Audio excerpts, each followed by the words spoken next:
car Dieu est un Dieu puissant, il règne des 105 lieux avec sagesse, amour, oui, Dieu est un Dieu puissant. Alléluia. Est-ce que nous pouvons élever nos voix et bénir encore ce Dieu qui règne à jamais?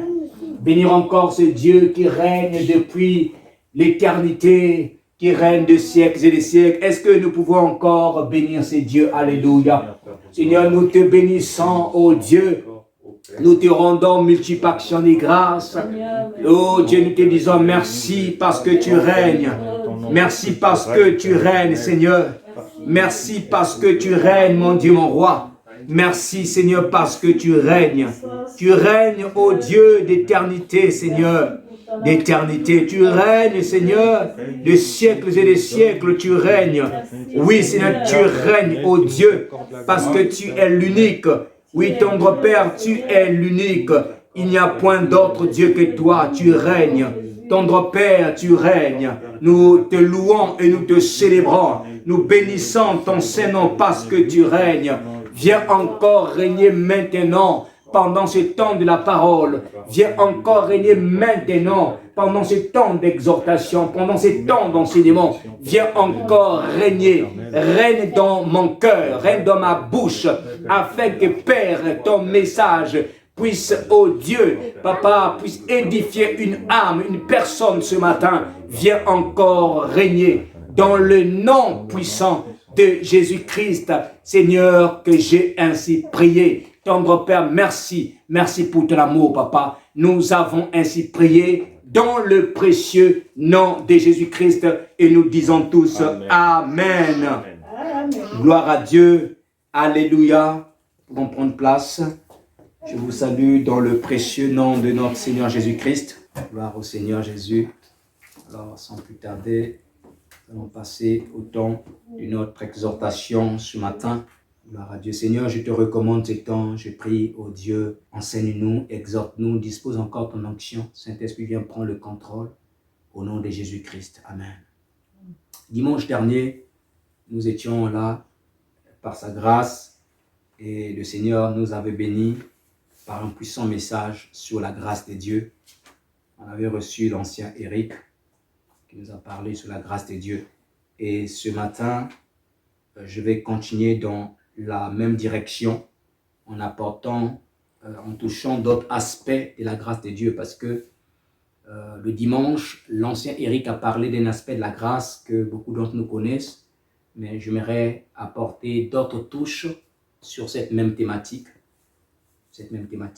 Alléluia. D'où le thème de mon message ce matin s'intitule « Les 3 choses importantes à connaître au sujet de la grâce de Dieu ». 3 choses importantes à connaître au sujet de la grâce de Dieu. Qu'est-ce que c'est la grâce de Dieu? Qu'est-ce qu'on entend par grâce de Dieu?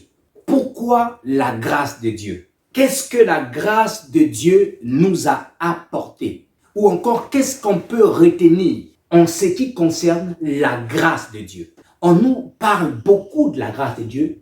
On touche un aspect souvent de la grâce de Dieu, tel que nous l'avons vu dimanche dernier. Mais la grâce de Dieu a certains éléments importants que nous devons connaître. Mais pour mieux comprendre ces éléments-là, il est important de se poser la question en se disant qu'est-ce qui a existé avant la grâce? Parce que pour parler de la grâce, ou encore pour mieux comprendre la grâce, pour mieux parler de la grâce, il faut connaître ce qui a existé avant la grâce. C'est un principe qui est universel, qu'on trouve même dans beaucoup de domaines. Remarquez même dans la science, quand on veut fabriquer un nouveau vaccin, des fois on part sur des vaccins qui existaient déjà. On rajoute seulement certains éléments pour voir qu'est-ce que ça va donner comme résultat. Même dans certains projets qui sont l'informatique ou autres, des fois on part sur l'existant pour savoir quels sont les éléments qu'on va rajouter pour que la cible puisse donner ou encore puisse répondre aux besoins en fait du client. Donc pour mieux parler de la grâce, il faut d'abord chercher à connaître qu'est-ce qui a existé avant la grâce. Parce que si Dieu a introduit la grâce, c'est qu'au départ, il y avait quelque chose qui existait. Et cette chose ou cet élément qui existait avant la grâce s'appelle la loi. La loi, en fait, précédait la grâce. La loi est venue avant la grâce. La loi est venue avant la grâce. Donc, il faut comprendre la loi pour mieux parler de la grâce, ou encore pour mieux comprendre, mieux expliquer la grâce. Vous devez savoir que ce soit la loi, que ce soit la grâce, ce sont deux régimes, moi j'appelle ça juridictionnel, par lequel l'homme peut satisfaire à la justice de Dieu. La loi et la grâce sont deux moyens par lesquels l'homme peut acquérir, l'homme peut satisfaire, l'homme peut posséder, peut avoir, bénéficier la justice de Dieu. La justice de Dieu, c'est le principe sur lequel Dieu justifie les hommes. Dieu déclare les hommes favorables, agréables, parfaits, purs. C'est ça la justice de Dieu. C'est le principe. Alors pour acquérir ce principe-là, c'est pour bénéficier de la justice de Dieu, il y a deux moyens qui nous permettent de parvenir à cela. Soit au moyen de la grâce, soit au moyen de la loi. Je vais nous inviter à prendre un texte dans la Bible, dans le livre de Jean chapitre 1, verset 17. La Bible nous dit ceci. Car la loi a été donnée par Moïse, la grâce et la vérité sont venues par Jésus-Christ. Donc on voit que Moïse était l'initiateur, l'instaurateur de ce qu'on appelle la loi de Dieu. C'est Moïse qui l'a instauré. C'est Moïse qui a inauguré la loi. Et qu'est-ce que consistait cette loi? Ou encore le régime de la loi? En quoi ce régime consistait? Le régime de la loi consistait en fait à ce que les gens puissent obtenir la justice de Dieu par l'observation des commandements, des préceptes, des ordonnances de Dieu et de certains rites ou encore cérémonies religieuses. On obtenait la justice de Dieu par l'obéissance, par l'effort que devrait fournir chaque personne au temps du régime de la loi. Voyez-vous? Donc pour que Dieu t'accepte, il fallait que tu obéisses à toute la loi de Dieu. Il fallait que tu obéisses à toute la loi de Dieu. Tu ne pouvais pas être accepté par Dieu si tu n'obéissais pas à la loi de Dieu, à toute la loi. C'est pourquoi Jacques nous a dit dans le livre de Jacques, chapitre 2, verset 10, il me semble, il dit que si tu désobéissais à un seul commandement, même si tu avais obéi à 99, c'est comme si tu avais désobéi à tous les commandements. Donc, pour satisfaire à la justice de Dieu, pour être agréable, approuvé par Dieu, il te fallait obéir à toute la loi. Or, Dieu savait qu'il était difficile pour l'homme d'obéir à toute la loi sans son aide. Et donc la loi, le régime de la loi a été donné pour montrer à l'homme sa faiblesse, c'est-à-dire que son incapacité sans l'aide de Dieu de pouvoir vivre toute la parole de Dieu. Le régime de la loi aussi a été donné pour révéler à l'homme en fait le plan merveilleux de Dieu. Quel était le plan merveilleux de Dieu? C'est que depuis la création, le plan merveilleux de Dieu était ou est toujours que l'homme soit un tabernacle saint. C'est-à-dire le temple de Dieu, la maison de Dieu. Ça n'a jamais changé. Et ça ne changera jamais jusqu'à ce que Jésus revienne. Le but de Dieu, c'est que nous puissions être des tabernacles transportables qui transportent la gloire de Dieu. Le but de Dieu ou le plan merveilleux de Dieu, c'est que nous puissions être des vases saints, des vases disponibles, où le Saint-Esprit vient habiter et se manifeste. Le plan de Dieu, c'est que lorsque l'homme pêche, c'est qu'il doit revenir à Dieu, il doit se repentir. Ça, c'est le plan parfait de Dieu. Mais il était difficile à la loi de parvenir à ce plan parfait. Plus que la loi, non seulement qu'il était difficile avec la loi, mais remarquez une autre chose, c'est que c'est par la loi que les hommes ont connu le péché. Le péché existait avant la loi. Mais qu'est-ce que la loi a fait? La loi est venue rendre le péché visible.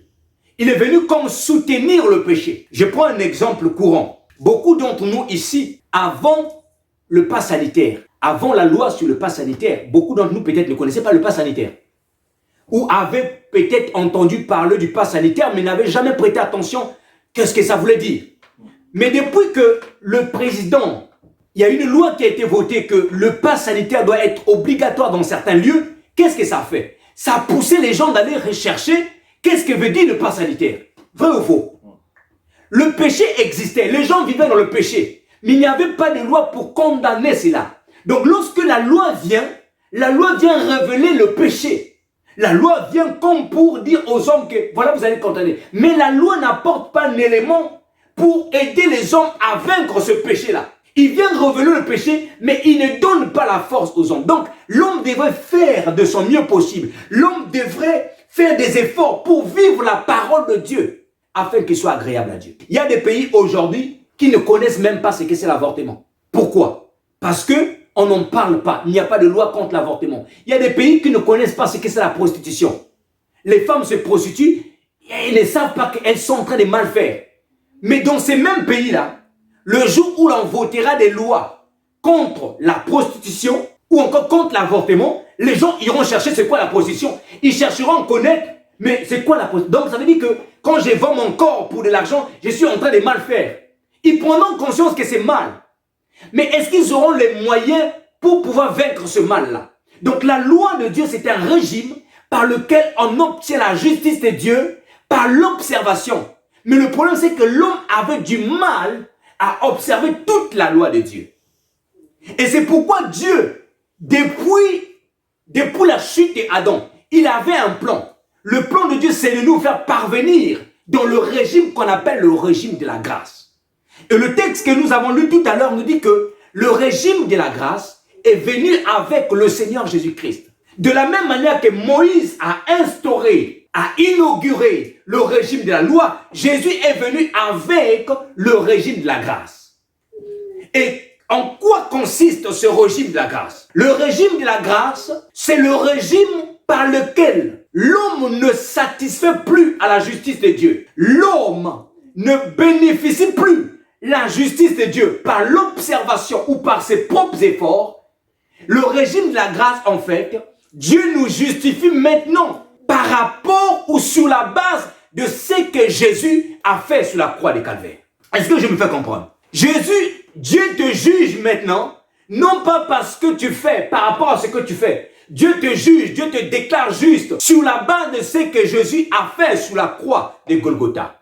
Romains chapitre 5, verset 19 nous dit ceci. Car comme plusieurs sont devenus pécheurs par la désobéissance d'un seul, ainsi plusieurs seront rendus justes par l'obéissance d'un seul. L'apôtre Paul, dans ses textes, nous révèle que le péché d'Adam avait rendu la terre entière, l'humanité qui a découlé d'Adam, en fait, il les a rendus pécheurs.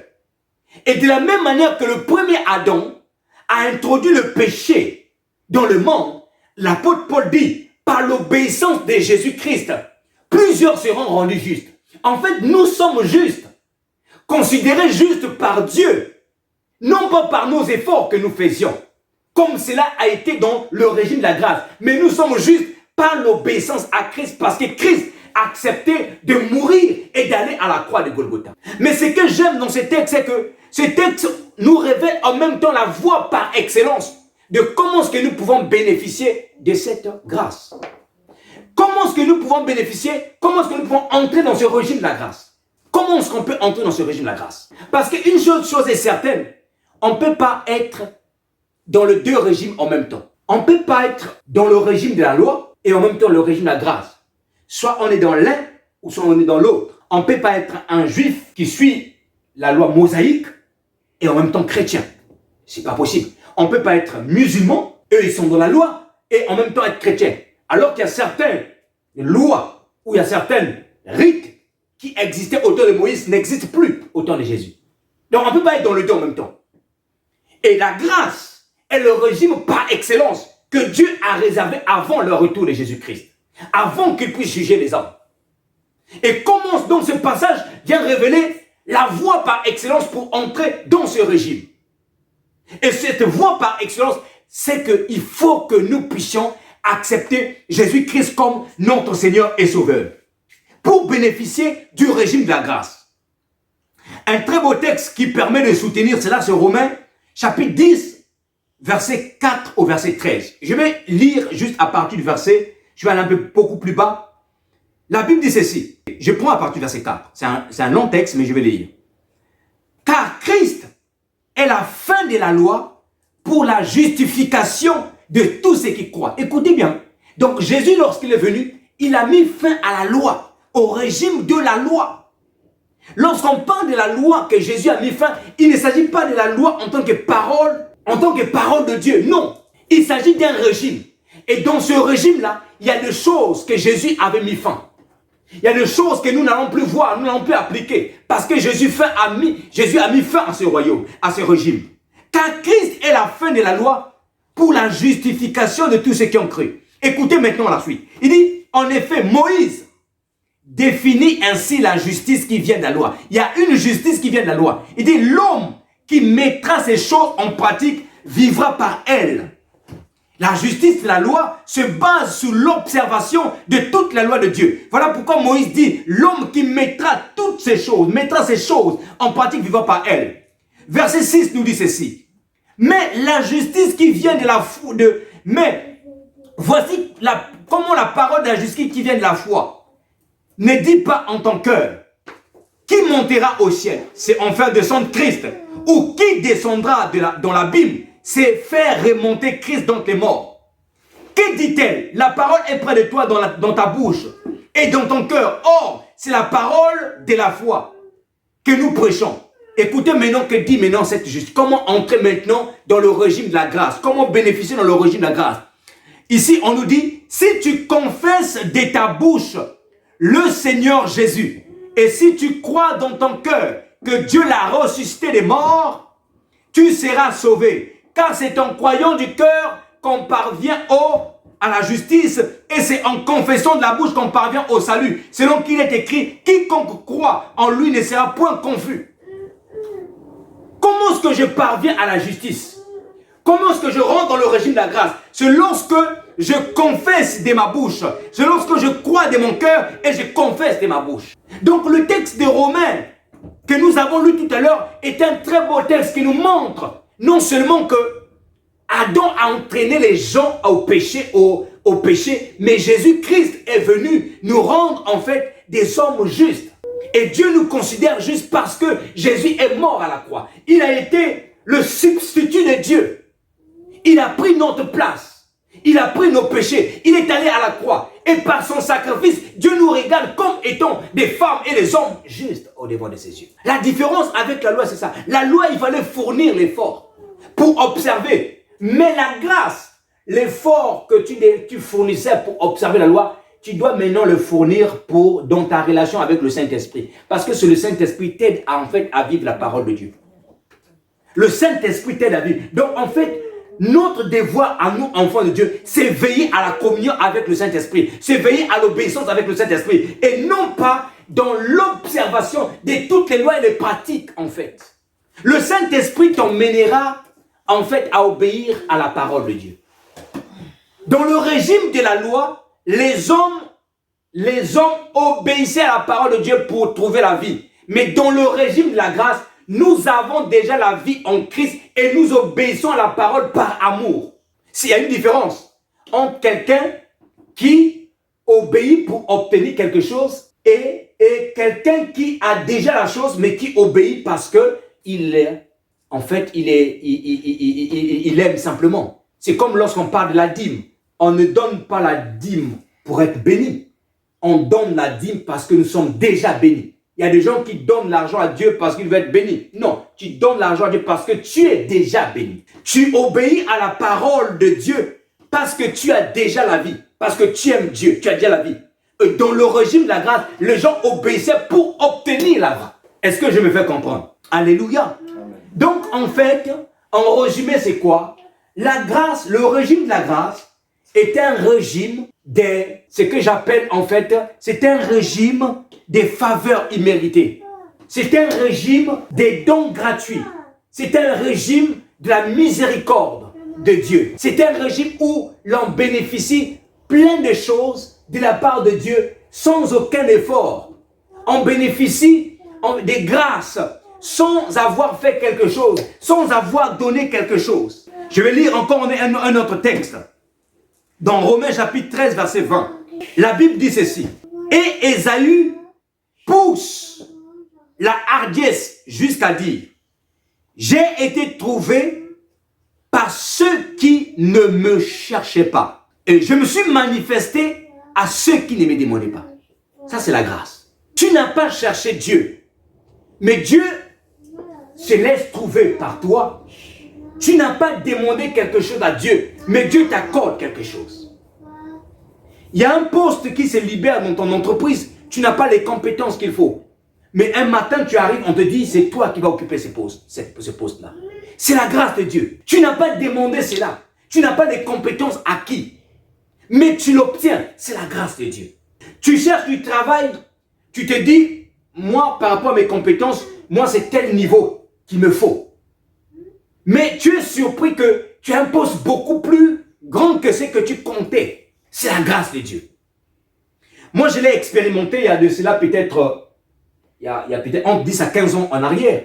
Je venais de finir ma licence. Et il y a un cabinet qui me contacte, qui me dit, ils ont besoin d'un responsable informatique. Donc, il n'y avait pas d'expérience requis pour occuper ces postes, mais il fallait quand même avoir un niveau Master 2, être au moins un ingénieur. Mais j'avais à peine que ma licence. Mais le cabinet, plus qu'ils n'avaient pas d'autres CV, ils ont dit qu'on va quand même envoyer ton CV. Et c'est comme ça que je me retrouve en entretien pour un poste qui demandait d'avoir un niveau beaucoup plus supérieur. Et je passe mon entretien et à la grande surprise, en fin de journée, on m'appelle pour dire que ma candidature avait été retenue. C'était la grâce de Dieu. Tu occupes un poste de responsable qui demande un diplôme d'ingénieur alors qu'à l'époque, je n'avais pas un diplôme d'ingénieur. Dieu avait vu mon cœur, il voyait mon cœur, il se disait que dans mon cœur, je voulais bien finir mes études. Je voulais bien aller jusqu'à l'ingénierie, mais je n'avais pas les moyens pour le faire. Et qu'est-ce que Dieu a fait? Il a ouvert une porte par sa grâce. Et ça m'a permis d'économiser pendant 1 an et de retourner finir mon cycle d'ingénieur. La grâce de Dieu, frères et sœurs. La grâce de Dieu te permet d'accéder à des choses que tu n'as pas demandées. Comme l'a dit Ésaïe, il s'est retrouvé, il s'est manifesté auprès de ceux qui ne le cherchaient pas. J'ai été trouvé par ceux qui ne me cherchaient pas et je me suis manifesté à ceux qui ne me demandaient pas. Il y a des choses que tu ne vas pas chercher que Dieu va te donner par sa grâce. Il y a des choses il y a des fois Dieu va se manifester à toi. Dieu va se révéler à toi alors que tu n'as pas demandé. C'est sa grâce. C'est la grâce de Dieu. Tout ce que nous avions, tout ce que Dieu nous donne, Dieu nous le donne par sa grâce. Et l'apôtre Paul, en parlant de la grâce, il va comparer la grâce à quelqu'un qui n'a pas travaillé. Dans Romains chapitre 4, verset 4, quelqu'un qui n'a pas travaillé, mais qui par la foi obtient salaire. Imagine que tu n'as pas travaillé. Tu es à la maison, tu n'as pas travaillé. Mais parfois tu n'as pas demandé l'argent, mais on te vire l'argent. C'est la grâce de Dieu. Tu reçois un virement dans ton compte, c'est la grâce de Dieu. Tu ne sais pas d'où ça vient, tu attends peut-être quelques jours, peut-être quelqu'un qui viendra. Il n'y a personne qui réclame, c'est la grâce de Dieu. Tu n'as pas demandé, mais Dieu t'a pourvu à ton besoin. La grâce de Dieu. Alléluia. Alors, quelles sont les choses importantes que nous devons connaître au sujet de la grâce? C'est très important ce que je vais dire. Quelles sont les choses importantes, les 3 choses importantes que nous devons connaître au sujet de la grâce? La première des choses que nous devons connaître au sujet de la grâce, est ce que nous connaissons tous. C'est que c'est par la grâce que nous sommes sauvés. Éphésiens chapitre 2, verset 8. Est-ce que quelqu'un peut me lire ce passage? Éphésiens chapitre 2, verset 8. Première des choses, c'est par la grâce que nous sommes sauvés. Éphésiens, chapitre 2, verset 8. au nom du Seigneur. Nous rendons grâce à Dieu. Car c'est par la grâce que vous êtes sauvés, par le moyen de la foi, et cela ne vient pas de vous, c'est le don de Dieu. Amen. Amen. La Bible dit que c'est par la grâce que nous sommes sauvés. Cela ne vient pas de nous, mais c'est un don de Dieu. Il y a un mot clé dans ce passage, c'est le mot sauver.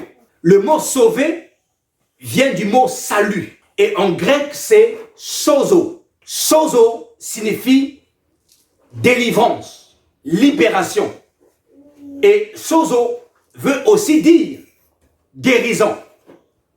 Ah donc, si nous reprenons ce texte en remplaçant par les mots que je viens de citer, ça va nous donner ceci. C'est pas la grâce. Or, nous avons dit que la grâce, c'est la faveur imméritée, c'est le don gratuit. C'est par la faveur imméritée, c'est par le don gratuit que nous sommes guéris, nous dit la parole de Dieu, que nous sommes délivrés, que nous sommes libérés. Cela ne vient pas de nous, mais c'est un don de Dieu. Voyez-vous, la grâce de Dieu nous délivre. La grâce de Dieu, en fait, nous guérit. La grâce de Dieu nous libère. La grâce de Dieu, frères et sœurs. Tout ce que nous pouvons obtenir, nous l'obtenons par la grâce. Lorsque Dieu te donne la guérison, lorsque Dieu te donne, Dieu te libère de quelque chose, d'une angoisse, d'une peur, ce n'est pas parce que tu as donné beaucoup d'argent à un homme de Dieu. Ce n'est pas parce que tu as versé beaucoup de monde aux pauvres. Mais c'est par la grâce, en fait. C'est par la grâce de Dieu. C'est comme je disais tout à l'heure, tu ne t'attendais à rien, mais Dieu te donne quelque chose par la grâce. Et dès lors qu'on a compris ces choses-là, qu'on a compris ce que la grâce de Dieu peut nous donner, bien aimé, nous devons faire de notre mieux possible, d'implorer la grâce de Dieu. Nous devons implorer la grâce de Dieu, de telle sorte que Dieu puisse nous accorder sa grâce. En quoi cette grâce nous a délivrés du régime de la loi. Et ça, beaucoup des enfants de Dieu, des fois, l'ignorent. En quoi la grâce qui est venue avec Jésus nous a libérés, délivrés du régime de la loi. La première des choses que la grâce nous a délivrés du régime de la loi, c'est la condamnation pour que nous puissions être des hommes libres. Galates chapitre 5, verset 1 dit, c'est pour la liberté que Christ nous a affranchis. Demeurez donc ferme et ne vous laissez pas vous mettre, et ne vous laissez pas mettre de nouveau sous le joug de la servitude. Au temps de Moïse, lorsque tu commettais un péché, qu'on appelait le péché volontaire, il y avait deux choses qui pouvaient t'arriver. Soit tu étais exclu de la société israélite, tu ne faisais plus partie du peuple d'Israël, soit tu étais exécuté, on te tuait. Donc, il y avait une condamnation derrière le péché. Mais quand on vient en Christ, en fait, cette condamnation-là n'est plus. Il n'y a plus cette condamnation. Voilà pourquoi l'apôtre Paul a dit dans Romains, chapitre 8, il dit ceci, « Il n'y a donc plus de condamnation pour ceux qui sont en Jésus-Christ. » Parce que Jésus a pris notre place. Il n'y a plus de condamnation. Il n'y a plus de sentence de mort pour ceux qui pêchent. Alléluia. Mais attention, ce n'est pas parce qu'il n'y a plus de sentence de mort, comme dans le régime de la grâce, que dans le régime de la loi, que le régime de la grâce tolère le péché. Non, nous allons le voir. En aucun cas. Donc, l'une des choses que la grâce nous sauve du régime de la loi, c'était déjà cette condamnation-là. Et elle nous a délivrés de la condamnation et nous sommes devenus des hommes qui sont libres, conduits par l'Esprit de Dieu. Alléluia. Deuxième chose que la grâce nous a délivrés, c'est du légalisme. Le légalisme, vous avez certainement déjà entendu parler du mot légalisme. Le légalisme consistait en fait, ce sont des personnes qui observent à la lettre la parole de Dieu. C'est une très bonne chose, hein? Observer la parole de Dieu à la lettre. Mais le côté négatif du légalisme, c'est que ce sont des personnes qui se séparent de ceux qui n'observent pas la parole de Dieu. En fait, les légalistes mettent un mur de séparation entre les faibles et leur vie. Ils se prennent pour des traîtres spirituels. Et donc, ils s'écartent. Alors que la grâce de Dieu nous demande d'aller vers le faible et de soulever le faible. La grâce de Dieu nous demande de soutenir le faible. La grâce de Dieu nous demande d'accompagner le faible, de prendre le faible et de le tirer avec nous. Voilà pourquoi Paul a dit, quand j'étais avec les faibles, je me faisais comme faible pour gagner les faibles. Quand j'étais avec les pécheurs, je me comportais comme eux. Je faisais comme un pécheur, mais pour gagner les pécheurs. Paul ne vivait pas dans le péché, mais il se mettait dans leur peau pour pouvoir les gagner à Christ. Et donc la grâce de Dieu ne vient pas mettre, la grâce de Dieu ne nous commande pas, ou la grâce ne soutient pas, de telle sorte que nous puissions rejeter ceux-là qui sont faibles. Et c'est quelque chose de très important. Tu peux avoir un don de Dieu. Tu peux avoir un talent de Dieu. Tu ne dois jamais te sentir très supérieur, tu rejettes les autres. Non, il faut toujours que tu ailles vers les autres pour pouvoir les tirer au Seigneur Jésus-Christ. Les légalistes. Et c'est comme ça, c'est pourquoi Jésus combattait les pharisiens, les sadducéens, qui étaient des gens qui étaient légalistes. Et la loi, le régime de la loi avait rendu des gens légalistes. La loi était là, Dieu avait donné la loi elle est parfaite. Ils ont rajouté même d'autres choses, les légalistes. Ils ont abandonné la parole de Dieu, ils ont rajouté des coutumes dans la loi de Dieu. Les légalistes. Les légalistes veulent toujours montrer qu'ils sont spirituels. Ils rajoutent des choses là où il ne faut pas rajouter des choses. Ils rajoutent la parole, ils rajoutent des coutumes, ils rajoutent des rituels là où il ne faut pas rajouter la parole de Dieu. Et la grâce nous a délivrés du légalisme.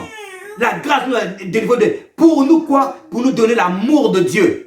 Galates chapitre 5, verset 6 nous dit, pour nous, c'est de la foi que nous attendons par l'Esprit, l'espérance de la justice. Car en Jésus-Christ, ni la circoncision n'a de la valeur, mais la foi agissante par la charité. La foi agissante par la charité. La foi, le régime de la grâce, nous conduit à agir dans l'amour. Or, le légalisme met des murs de séparation. Le légaliste te pousse à ne pas aimer ceux qui sont faibles.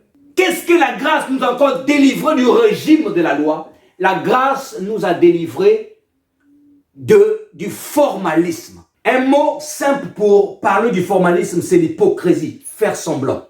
On sert Dieu sur la base formelle. Il y a une liste de tâches à faire, on vient, on sert Dieu. Mais on n'a pas Dieu dans notre cœur. Le formalisme, on montre aux gens ce que nous ne sommes pas. Dehors, on nous prend pour des hommes qui sont saints, pour des femmes qui sont saintes, alors que nous ne sommes pas. C'est ça le formalisme. Le formalisme, c'est l'hypocrisie. Je veux montrer aux gens ce que je ne suis pas. Je sers Dieu, mais je ne l'ai pas rencontré. Et il y a beaucoup de gens comme ça, qui servent Dieu de manière formelle. Il y a respectent certaines tâches, respectent certains protocoles, mais ils n'ont pas Dieu. Ils n'ont pas respecté Dieu. Ils n'ont pas reçu Dieu dans leur vie. Voilà pourquoi la grâce nous demande, bien-aimés, de rencontrer d'abord Dieu avant de les servir. La grâce nous demande d'être vrai et non pas d'être faux. De ne pas jouer à l'apparence, mais d'être nous-mêmes. Combien de fois nous avons joué à l'apparence? Nous avons voulu montrer aux hommes, ou nous voulons montrer aux hommes, que nous sommes des saints, alors que nous ne le sommes pas.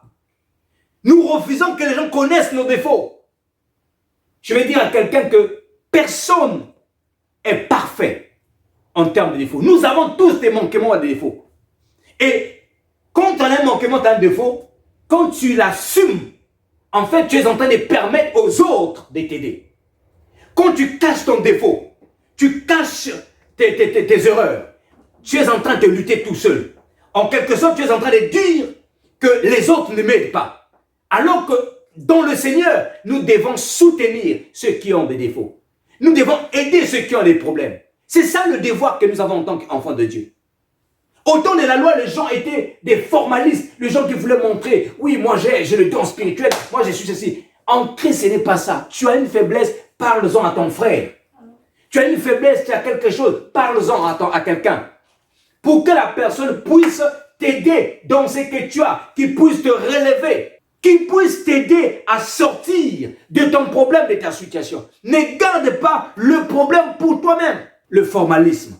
Et la grâce nous a délivrés de ça. En tout cas, pour ceux qui ont reçu l'Esprit de Christ, ils ont été délivrés du formalisme.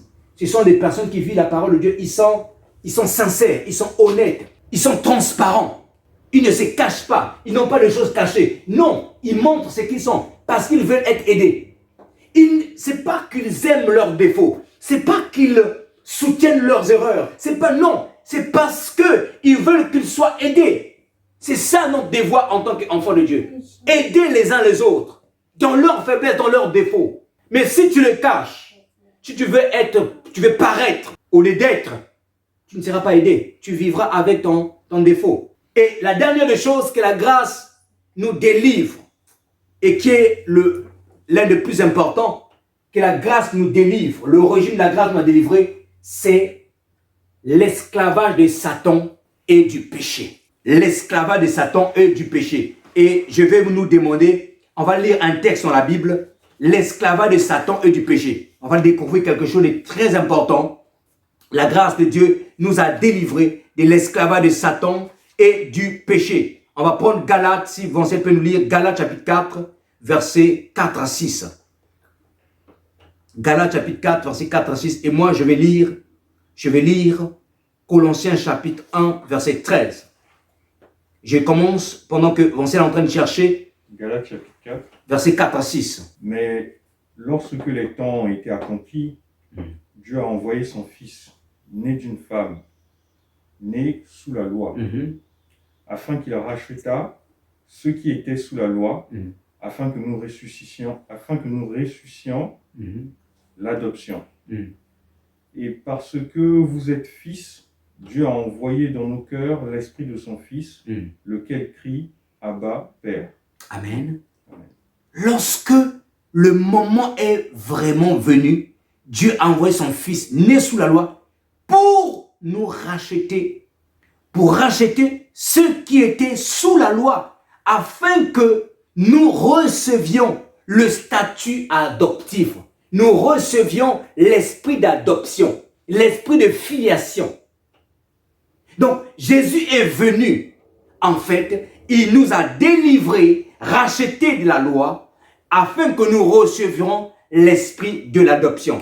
Alors, pourquoi nous recevions l'esprit de l'adoption? Regardez maintenant Colossiens chapitre 1, verset 13, nous dit, « Rendez grâce au Père qui vous a rendu capable d'avoir part à l'héritage des saints dans la lumière, qui nous a délivrés, écoutez, qui nous a délivrés de la puissance des ténèbres et nous a transportés dans le royaume du Fils de son amour. » La quatrième chose que la grâce nous a sauvés, l'a délivré du régime de la loi, c'est l'esclavage de Satan et du péché. La Bible dit ici que Dieu, nous devons rendre grâce à Dieu parce que nous avons été délivrés de la puissance des ténèbres. La puissance des ténèbres, c'est Satan. La puissance de Satan, de ses démons. La puissance des ténèbres qui nous retenait avant, lorsque nous étions dans le monde. La Bible dit qu'on a été délivrés et nous sommes quoi? Nous avons maintenant part à l'héritage des saints dans la lumière. Alléluia. Un autre texte, Ephésiens chapitre 2, versets 1 à 5. La Bible dit ceci. « Vous qui étiez morts par vos offenses et par vos péchés, dans lesquels vous marchez autrefois selon le train de ce monde, selon le prince de la puissance de l'air, de l'esprit qui agit maintenant dans le fils de la rébellion. » Nous marchons autrefois selon le train de ce monde. Le prince de la puissance de l'air, c'est Satan. Il est le prince de la puissance de l'air. Maintenant, je prends un peu vers la fin. Le verset 5, il dit, « Mais Dieu, qui est riche en miséricorde, à cause du grand amour dont il nous a aimés, nous qui étions morts, remarquez frères et sœurs, il dit nous qui étions morts, nous étions morts, pourquoi? Parce que nous étions esclaves de Satan et du péché. Nous étions morts par nos offenses. Maintenant, Dieu dans sa miséricorde nous a rendus à la vie avec Christ. C'est par grâce, nous dit la parole, que vous êtes sauvés. C'est par grâce que vous êtes sauvés. Un dernier texte, frères et sœurs, Ephésiens chapitre 2, le verset 19 à 20, il dit, « Ainsi donc, vous n'êtes plus des étrangers, ni des gens du dehors, mais vous êtes concitoyens des saints, gens de la maison de Dieu. Vous avez été édifiés sous le fondement des apôtres et des prophètes, Jésus-Christ lui-même étant la pierre angulaire. » La grâce de Dieu nous a délivrés de l'esclavage du péché et de l'esclavage de Satan. La grâce de Dieu nous a ouvert la porte de la maison de Dieu. La grâce de Dieu a permis que nous puissions être des membres de la maison de Dieu. Or, la maison de Dieu s'appelle aussi le trône de grâce. Si je vais chez Vinciel, Imaginez que la maison de Vonciel s'appelle Grâce. J'arrive chez Vonciel, je suis au salon. Je suis au salon. Mais l'appartement ou la maison a des chambres. Dans chaque chambre, il y a une particularité. Tous les lits ne se ressemblent pas. Tous les lits n'ont pas les mêmes draps. Le décor est des fois différent. Donc, dans la maison de Dieu, le palais royal, la maison de Dieu, c'est la grâce. Mais dans la maison de Dieu, il y a des grâces particulières. Et la grâce que nous avons obtenue, de la grâce générale que nous avons obtenue, qui nous a sauvés, tel que nous l'avons lu dans Éphésiens chapitre 2, verset 8, en fait te permet, te fait entrer dans le palais royal. Mais dans le palais royal, il y a plusieurs chambres, il y a plusieurs maisons. Et dans chaque maison, ça représente des grâces particulières.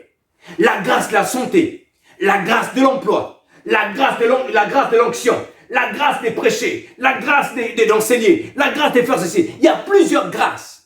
Mais le plus important, c'est que lorsque Jésus nous a sauvés, le salut nous a introduits dans le palais royal. C'est le plus important. Dès lors que tu es dans le palais royal, la Bible dit que nous sommes devenus héritiers. Nous partageons l'héritage de la lumière. Nous avons part à l'héritage des saints dans la lumière. Donc dès lors que tu es dans le palais royal, maintenant c'est à toi de dire à Dieu, Seigneur, je veux enseigner ta parole. Je veux prêcher. Seigneur, je veux évangéliser. Seigneur, je veux réussir dans l'écriture. Seigneur, je veux être un bon ingénieur. En fait, tu es en train de demander à Dieu la grâce. À Dieu maintenant, plaise de te donner ta grâce selon sa volonté. Parce qu'il peut arriver que Dieu te refuse la grâce. C'est-à-dire que te refuse ce que tu es en train de donner. Parce que peut-être tu es encore un enfant, tu n'as pas encore compris certaines choses. La Bible dit que aussi longtemps que l'héritier est un enfant, il ne diffère en rien d'un esclave. Il y a des choses que Dieu ne te donnera pas parce que Dieu sait que tu n'es pas encore en mesure, en capacité de les gérer. Il va te le refuser. C'est pas qu'il t'a refusé. En fait, il garde ta demande quelque part jusqu'à ce que tu puisses avoir les qualités, les compétences qu'il faut pour qu'il te les donne. Mais ce qui est le plus important, c'est que tu as maintenant part à l'héritage des saints dans la lumière. Tu es dans le palais royal de Dieu. Autant marqué, tu peux bénéficier de toutes les grâces particulières qui sont dans la maison de Dieu. Il suffit juste de demander à Dieu, Seigneur, je veux voir telle chose. Je veux voir telle chose dans ma vie. Seigneur, je veux réussir dans tel domaine. Tu implores la grâce de, fais-moi grâce de réussir dans tel domaine. On a vu dimanche dernier, Méphibosheth, qui n'avait pas demandé quelque chose. Plus de 20 années est passé. Méphibosheth qui était fils de Jonathan, on a vu comment est-ce que la grâce est venue frapper à sa porte. Il a été restauré dans le social, dans le domaine social. Il commençait maintenant à manger sur la table du roi. Donc on peut implorer la grâce de Dieu. Il y a la grâce que Dieu nous donne, que Dieu manifeste, qui vient lui-même nous accorder. Mais aussi on peut demander la grâce de Dieu. On peut demander à ce que Dieu nous puisse nous faire grâce. Et lorsque Dieu nous fait grâce, ce n'est pas parce que nous avons peut-être donné quelque chose. Non, c'est parce que c'est sa grâce. Alléluia. La grâce de Dieu, elle est importante, frères et sœurs. Nous devons comprendre la grâce de Dieu. Si tu as compris la grâce de Dieu, c'est que Dieu peut faire à travers la grâce. Bien-aimé dans le Seigneur, je pense que chaque matin, chaque midi, chaque soir, tu demanderas à Dieu de te faire grâce dans les domaines dans lesquels tu veux voir sa main. Tu prieras Dieu de te faire grâce. Seigneur, accorde-moi la grâce de te servir avec diligence, avec excellence. Accorde-moi la grâce d'être un homme de prière. Accorde-moi la grâce de vivre longtemps. Accorde-moi la grâce, Seigneur, d'être excellent, même dans mon travail séculier. Accorde-moi la grâce, Seigneur, de comprendre la leçon que je suis en train de faire. Accorde-moi la grâce, Seigneur, de comprendre. Donne-moi, même sur mon chemin, des cours pour comprendre cette formation que je suis en train de faire. Accorde-moi la grâce. Si tu comprends la grâce de Dieu, accorde-moi la grâce, Seigneur, la grâce de ne pas rencontrer sur mon chemin des mauvaises personnes. Accorde-moi la grâce, Seigneur, oh Dieu, de rencontrer des hommes, des femmes, oh Dieu, qui vont me tirer vers toi. Des hommes et des femmes qui vont me faire entrer dans ma destinée. Bien, mais la grâce de Dieu, elle est vaste. Parce que quoi? Dans le palais royal, il y a plusieurs appartements. J'ai eu la grâce de visiter un palais royal à Rabat. Bien aimé, il y a plusieurs appartements. Et donc, plusieurs appartements, on dit plusieurs chambres. Donc, dans toutes les chambres, ce sont des grâces particulières que tu peux demander à Dieu. Que tu peux demander à Dieu. Nous allons atterrir. Je vais parler très rapidement de deux autres choses importantes que nous devons connaître au sujet de la grâce. La deuxième des choses que nous devons connaître au sujet de la grâce, c'est que la grâce de Dieu s'active par la foi. La grâce de Dieu s'active par la foi. J'ai déjà touché cet aspect-là. Comme je disais tout à l'heure, la grâce générale qui t'introduit au salut, en fait, te positionne dans le palais royal. Maintenant, lorsque tu dis à Dieu, Seigneur, accorde-moi la grâce de quelque chose, tu dois savoir que pour que cette grâce-là s'active dans ta vie, tu as besoin de la foi. Tu as besoin de la foi. Tu as besoin de la foi. La Bible dit que c'est par la grâce que nous sommes sauvés, au moyen de la foi. Dieu t'accorde la grâce, mais il y a certains éléments de la grâce, pour qu'elle s'active dans ta vie, il faut la foi. La grâce, je peux encore le représenter comme un package. Vous voyez un package, dans un package, il y a plusieurs éléments à l'intérieur. Alors, pour entrer en possession d'un des éléments, tu as besoin de la foi. La foi, c'est comme le transporteur qui va emmener ce package-là vers toi. Il faut avoir la foi. Et lorsque le package est en face de toi, il faut avoir la foi aussi d'ouvrir le package. Parce qu'il y a des gens, tu peux recevoir un package, mais tu ne crois pas au paquet qui est là. Tu n'as pas la foi même d'ouvrir le package. Il faut ouvrir le package et prendre ce qui est à toi. Donc la grâce de Dieu s'active par la foi. Si tu veux voir la grâce de Dieu se manifester des fois dans ta vie, tu as besoin des fois de la foi. Que ça va aller demain. Que je vais réussir. Je vais m'en sortir. Il faut avoir cette foi-là pour que la grâce de Dieu puisse se manifester. C'est vrai que dans certains contextes, des fois, Dieu peut manifester sa grâce sans pourtant que nous ayons la foi, sans pourtant que nous ayons. Parfois, on est abattu, parfois, on manque d'espérance, mais Dieu manifeste quand même sa grâce. Mais c'est quand même important de savoir que la foi joue un rôle principal et important pour l'activation des grâces de Dieu dans nos vies. Alléluia. Et je vais terminer pour citer la troisième chose importante que nous devons connaître au sujet de la grâce de Dieu, c'est que la grâce de Dieu ne tolère pas le péché. Je vais lire un texte. Tite chapitre 2. La grâce de Dieu ne tolère pas le péché. Tite chapitre 2, verset 12. Je prends à partir du verset 11. Écoutez ce qui est écrit. La Bible dit, et ça c'est une chose que beaucoup de chrétiens sous-estiment. Beaucoup de chrétiens sous-estiment cette chose importante. Pourquoi? Parce que les gens se disent que plus que nous avons la vie par Jésus-Christ, donc je peux me permettre de pécher, je peux vivre ma vie comme je veux parce que je suis sauvé, j'ai déjà le salut. Et c'est une grosse erreur. Pourquoi? Parce que la grâce de Dieu, l'apôtre Paul a dit, continuerons-nous à pécher parce que nous sommes dans la grâce? Il dit non, loin de là.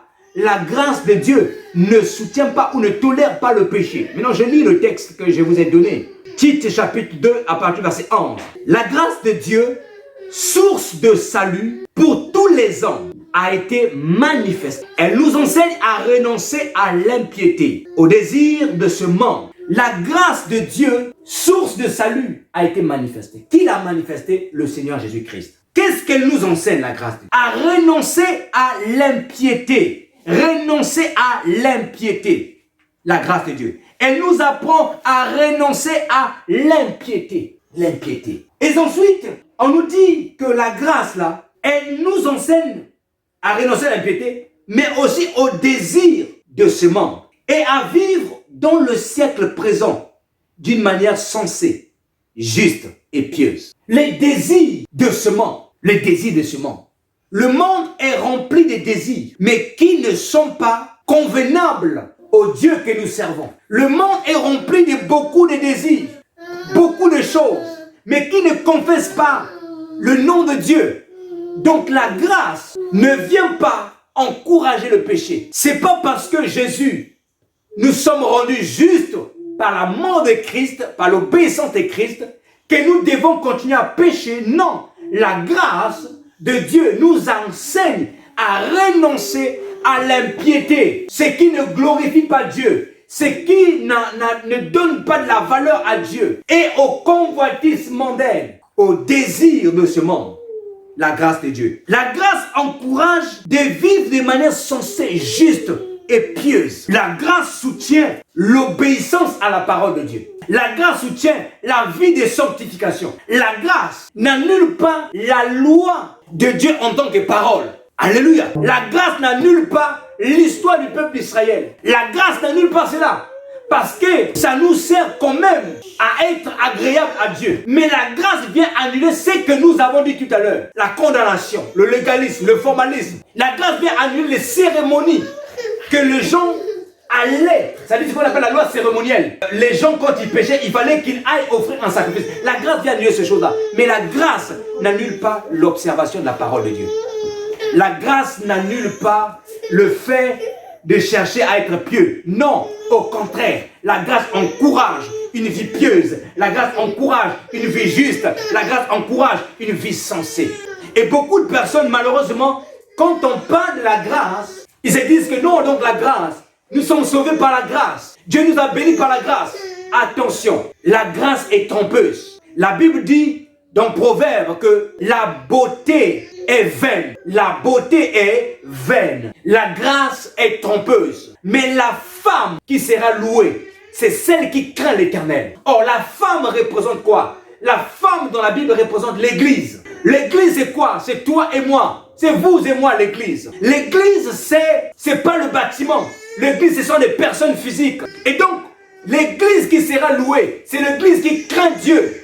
Voilà pourquoi Éphésiens chapitre 5 dit que Jésus viendra chercher une église sans tache, ni ride, ni rien de semblable, qu'il aurait sanctifié lui-même par l'eau de la parole. Est-ce que je me fais comprendre? Donc on voit que la grâce, elle est trompeuse au moment où, quand elle nous apporte les bénédictions, on voit qu'on est béni, on a l'argent, on a ceci, et parce qu'on se dit qu'on est béni, qu'on peut se permettre de pécher. Il y a des gens qui pensent que parce que je suis appelé à prêcher l'évangile, parce que Dieu m'a qualifié, Dieu m'a élu pour prêcher l'évangile, je peux me faire maintenant tout ce que je veux. C'est une grosse erreur. C'est une grosse erreur. Être qualifié ou appelé par Dieu pour prêcher ne veut pas dire que non, je veux maintenant me permettre de tout faire. Non, non, non, non, non, non. Hébreux dit ceci, ceux qui pêchent volontairement. Hébreux chapitre 10, verset 26.